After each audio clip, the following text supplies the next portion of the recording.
گرمی کی چھٹیاں ہوتے ہی ابو نے تینوں بچوں کو خوشخبری سنائی کہ اس دفعہ کی چھٹیاں وہ اپنے آبائی گاؤں جا کر تمہارے دادا کے ساتھ منائیں گے۔ حسن، احمد اور عمر بہت خوش ہوئے کیونکہ گاؤں جا کر جھیل پر سیر کرنے کا انہیں بہت شوق تھا۔ اگلے دن جھیل پر پہنچ کر وہ سب حیران رہ گئے کیونکہ جھیل کا منظر ان کی سوچ کے برعکس تھا۔ جھیل کے اوپر جا بجا پلاسٹک کے شاپر، جوس کے خالی ڈبے اور پانی کی خالی بوتلیں تیر رہی تھیں۔ جھیل کے ارد گرد بھی کچھ ایسا ہی منظر نظر آ رہا تھا۔ ابو نے بچوں کے ساتھ مل کر صفائی کرنے کا فیصلہ کیا۔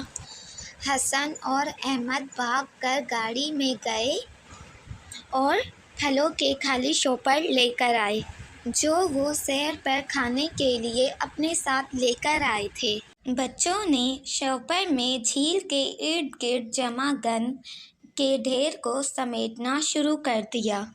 ابو نے جھیل میں موجود گندگی کو صاف کرنا شروع کیا۔ دوپہر ڈھلنے تک صفائی کا کام مکمل ہو گیا۔ سب لوگ بہت تھک چکے تھے۔ کھانے سے فارغ ہو کر انہوں نے خوب لطف اٹھایا۔ صاف ستھرا جھیل کا چمکدار پانی ان کی تھکان اتارنے کے لیے کافی تھا۔ وہ سب جب واپس کے لیے روانہ ہونے لگے تو انہوں نے دیکھا کہ کچھ مینڈک خوشی سے اچھلتے ٹر ٹر کر رہے ہیں جیسے ان کا شکریہ ادا کر رہے ہوں۔